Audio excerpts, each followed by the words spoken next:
দোকান বা রেস্টুরেন্টের মতো এরকম স্পাইসি আর টেস্টি এগ পাস্তা আমার মতো তোমরা কে কে খেতে পছন্দ করো আমাকে অবশ্যই জানিও। So hello guys, welcome to Shrabani cooking channel. আজকে আমি বানাবো একদম টেস্টি এগ পাস্তা। তো বাচ্চা থেকে বড় সবাই খেতে পারবে, শুধু ঝালের পরিমাণটা ঠিক রাখলেই। তো শেষ পর্যন্ত দেখার অনুরোধ রইল, আর ভালো লাগলে শেষে অবশ্যই লাইক, কমেন্ট অ্যান্ড শেয়ার করে দিও, কারণ তোমাদের একটি লাইক আমাদের আরও নতুন নতুন রেসিপি করতে অনেক সাহায্য করে। তো চলো দেখতে থাকো শেষ পর্যন্ত ভিডিওটি। সো ফার্স্টেই আমি প্যাকেটটা কেটে জলের মধ্যে পাস্তাগুলো দিয়ে দিলাম। এরপরে আমি হাত দিয়ে ভালো করে ফার্স্টে পাস্তাগুলো ধুয়ে নেব। তো প্যাকেটটা কেটে আমি প্রথমে এরকম করে জল দিয়ে ধুয়ে নিচ্ছি ভালো করে। এরপরে নেক্সট আমি দেখো কড়াইতে জলটা ভালো করে ফুটিয়ে পরিমাণ মতো লবণ দিয়ে দিলাম পাস্তার পরিমাণে।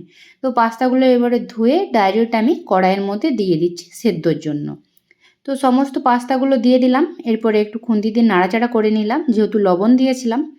তো কিছুক্ষণ এভাবে নাড়াচাড়া করে নিলাম। 8 থেকে 9 মিনিট লাগবে টোটাল পাস্তাটা সেদ্ধ হওয়ার জন্য। তো মিডিলে আবারও খুন্তি দিয়ে নাড়াচাড়া করে নিচ্ছি, যাতে করে না নিচে লেগে যায়। তো একটার গায়ে যাতে না একটা লেগে যায়, সেই কারণে নাড়াচাড়া করে নিচ্ছি। আর পাস্তাগুলো এখন দেখো একদম ভালো করে সেদ্ধ হয়ে গিয়েছে। তো এরপর আমি ছান্তার সাহায্যে সমস্ত পাস্তাগুলোকে এরকম জল ঝরিয়ে প্লেটের মধ্যে তুলে নেব। ভালো করে জলটা ঝরিয়ে নিচ্ছি। তো ভালো করে এইভাবে জলটা বেশ কিছুক্ষণ ধরে ঝরিয়ে আমি প্লেটের মধ্যে তুলে নিচ্ছি। এইভাবে পুরো বাকি পাস্তাটাও আমি তুলে নিলাম ভালো করে জল ঝরিয়ে। তো দোকানের মতো বলেছি যখন, দোকানের মতো কীরকমভাবে বানাবে দেখো। এর মধ্যে এখন আমি কিছুটা কাঁচা রিফাইন অয়েল দিয়ে দেব, যাতে করে না একটার গায়ে একটা লেগে যায়। তো কিছুটা পরিমাণ এইভাবে রিফাইন অয়েল দিয়ে আবারও ভালো করে মিক্স করে নিলাম। একদম দোকানের মতো ঝুরঝুরে হবে এটা। তো এরপরে চলো ভালো করে কড়াইতে তেলটা গরম করে আমি ডিম ফাটিয়ে নিচ্ছি। তো আমি এখানে ডবল কুসুমের ডিম নিচ্ছি। আমার যেহেতু প্রায় টাইম রুমে এটাই থাকে, তোমরা সিঙ্গেল কুসুমেরও ডিম নিতে পারো, নিলে 3টা নিয়ে নিও। আমি এখানে 2টো নিয়েছি, তো তোমরা 3টে নিয়ে নেবে, কারণ এতে অনেকটা কোয়ান্টিটি বেশি থাকে। তো তেলটা কিছুটা গরম করে ডিমটা দেওয়ার পর আমি পরিমাণ মতো লবণ দিয়ে দিলাম। লবণ দেওয়ার পরে এটার সাথে আমি দিয়ে দেবো একদম অল্প পরিমাণ গোলমরিচের গুঁড়ো, যাতে করে ডিম ভাজার টেস্টটা অনেক সুন্দর লাগবে। তো এরপরে ভালো করে এটাকে কিছুটা এরকম করে খুন্তি দিয়ে নাড়াচাড়া করে করে আমি ডিমটাকে একদম চূর্ণ করে নেব। তো চলো বেশ কিছুক্ষণ ধরে এভাবে ভেজে, ঠিক এইভাবে দেখেছো ডিমটাকে ভালো করে চূর্ণ করে নিতে হবে। তো এরপর এটা ভেজে আমি নামিয়ে নিলাম। এরপর কড়াইতে আবারও তেল গরম করে আমি দিয়ে দিলাম রসুনের কুচি অল্প পরিমাণ। তো চলো রসুনটা ভাজার পরে দেখাচ্ছি। এখন এর কাঁচা যে স্মেলটা চলে গিয়েছে, ব্রাউন কালারের হয়ে ভাজা হয়ে গিয়েছে, দেখতে পাচ্ছ রসুন কুচিগুলো।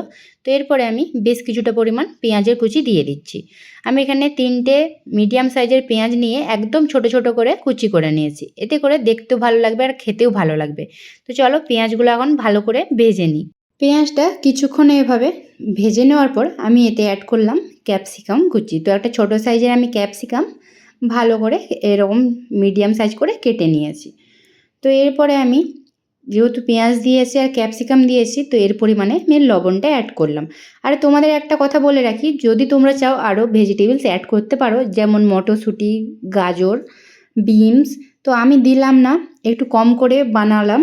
তোমরা যদি বেশি কোয়ান্টিটির করো অবশ্যই দিয়ে দিও ভেজিটেবলস, তো আরও খেতে ভালো লাগবে। তো দেখো এভাবে পেঁয়াজ আর ক্যাপসিকামটা ভালো করে ভেজে নিয়ে আমি এখানে একটা বড় সাইজের টমেটো একদম ছোট করে কুচি করে দিয়ে দিলাম এর মধ্যে। দিয়ে আবারও ভালো করে এখন ভেজে নেব। তো এর সাথেই দিয়ে দিলাম 3টে চেরা কাঁচা লঙ্কা। আর তোমরা যদি বাচ্চাদের জন্য বানাও তো লঙ্কাটা স্কিপ করে যেও, কারণ বাচ্চারাও পাস্তা খেতে খুবই ভালোবাসে। তো ওরা তো আর ঝাল খেতে পারবে না, তো ঝালটা তোমরা দেখে দিও। তো ভালো করে চলো আবারও বেশ কিছুক্ষণ এভাবে ভেজে নিচ্ছি। তো কিছুক্ষণ পর দেখালাম তোমাদের, দেখো এখন কত সুন্দর করে ভাজা হয়ে গিয়েছে পুরোটাই। তো টমেটো, পেঁয়াজ আর ক্যাপসিকাম পুরোটাই ভাজা হয়ে গিয়েছে ভালো করে। এরপরে আমি দিয়ে দিলাম কালারের জন্য হলুদ গুঁড়ো। নেক্সট এরপরে আমি দেব লঙ্কা গুঁড়ো। তো আমি 1/2 চামচ দিলাম লঙ্কা গুঁড়ো, আর দিয়ে দিলাম এখানে গোলমরিচের গুঁড়ো আবার 1/2 চামচ। তো দেওয়ার পরে আবারও ভালো করে খুন্তি দিয়ে মিক্স করে নিচ্ছি। যেহেতু আমি কাঁচা লঙ্কা দিয়েছি ফার্স্টেই, তো সেই কারণে গুঁড়ো লঙ্কা একটু কম পরিমাণে দিলাম। তো এইভাবে ভালো করে সব ভেজে নিয়ে পাস্তাগুলো যে সেদ্ধ করে রেখেছিলাম এরপরে আমি দিয়ে দিচ্ছি। তো দেখো যেহেতু রিফাইন তেল দিয়ে আমি রেখেছিলাম আগে থেকেই, সেই কারণে দেখো একদম ঝুরঝুরে আছে, কিন্তু একটার সাথে একটা লেগে যায় না। দেখতে পাচ্ছ কত সুন্দর একদম ঝরঝরে আছে। তো দেওয়ার পরে চলো আবারও ভালো করে আমি এখন মিক্স করে নেব পুরোটাই। এইভাবে খুন্তি দিয়ে ভালো করে মিক্স করে নিচ্ছি। তো চলো, তো মার্কেটে 2-3 রকমের পাস্তা পাওয়া যায়, আমি এটা নিয়েছি। তোমরা চাইলে সব রকম মিক্স করেও বানিয়ে নিতে পারো, সেটা দেখতে আরও ভালো লাগবে। তো আমি একটাই পেয়েছি তাই জন্য একটাই নিয়েছি। তো বেশ কিছুক্ষণ এভাবে দেখো আমি মিক্স করে নিয়েছি, কালারটা অনেকটাই চেঞ্জ হয়ে গিয়েছে এখন দেখতে পাচ্ছ। তো গ্যাসের ফ্লেম একদম লো করে আমি এখন এর মধ্যে দিয়ে দিলাম নুডলসের মশলা।